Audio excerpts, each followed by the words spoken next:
नेपाल के वीरगंज से सोहेल राज यादव और राकेश यादव भगवान राम के प्राण प्रतिष्ठान में शामिल होने के लिए पैदल निकल गए हैं।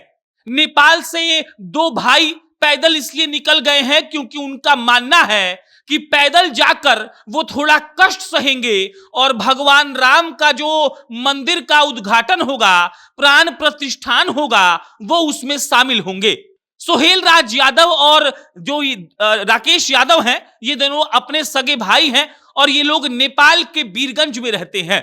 इनको जब मालूम चला कि 22 जनवरी को रामलला का प्राण प्रतिष्ठान होने वाला है, तो ये लोग जय श्री राम का झंडा लेकर, अपने कंधे पर भगवा शॉल लेकर एकदम से पैदल ही निकल गए। और जब ये लोग कल बगहा पहुंचे, तब लोगों ने खुली बाहों से इनका स्वागत किया।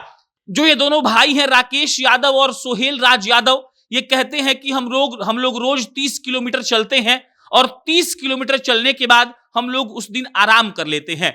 ये लोग नेपाल के वीरगंज से 4 दिन पहले निकले थे। बिहार के बगहा जब ये लोग पहुंचे, तब लोगों ने इनका भव्य स्वागत किया।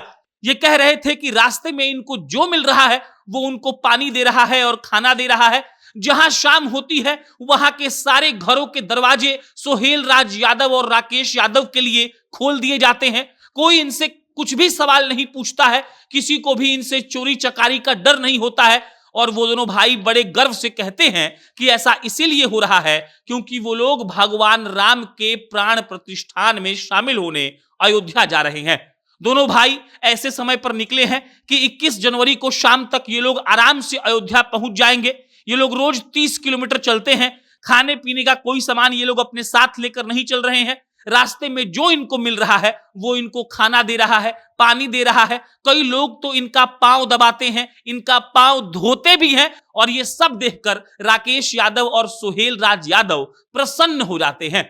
वो कहते हैं कि भक्ति में इतनी शक्ति है कि हमसे कोई एक भी सवाल नहीं पूछता है। हर चौक चौराहे पर हमारे स्वागत के लिए लोग खड़े रहते हैं पहले से। और भगवान राम की महिमा इतनी अपरंपार है कि किसी को इस बात से मतलब नहीं है कि हम लोग कौन है, हमारा बैकग्राउंड क्या है, हम किस धर्म से हैं, हम किस जाति से हैं। लोग सिर्फ इसीलिए अपने घरों में हमें रख रहे हैं क्योंकि उनको पता है कि हम लोग भगवान राम के प्राण प्रतिष्ठान में शामिल होने के लिए नेपाल से ही पैदल निकल गए हैं।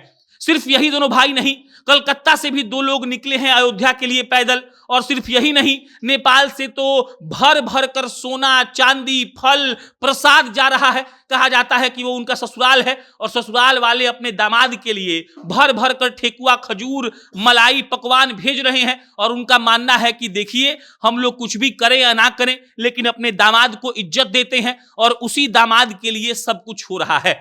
नेपाल के ये दोनों भाइयों की कहानी अब सोशल मीडिया पर वायरल हो रहा है। जब ये लोग बिहार के बगहा में पहुंचे थे, तब इनका भव्य स्वागत वहां के लोकल लोगों ने किया।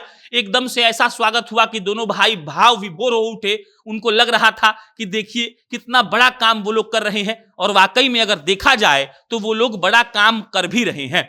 अब सोहेल राज यादव और राकेश यादव फिर से बगहा से निकल चुके हैं। उनका रोज का 30 किलोमीटर चलने का कोटा होता है। 30 किलोमीटर चलने के बाद वो लोग विश्राम करते हैं। खाने पीने की कोई दिक्कत नहीं होती है। भक्तजनों को देखकर लोग अपना दरवाजा खुद ही खोलते हैं, उनका पांव दबाते हैं, उनके लिए उचित दवाई का व्यवस्था करते हैं। उनको कोई भी परेशानी ना हो, इसका ख्याल आम लोग रख रहे हैं। और इसी से समझा जा सकता है कि भगवान राम के प्राण प्रतिष्ठान के लिए क्या गजब की तैयारी है।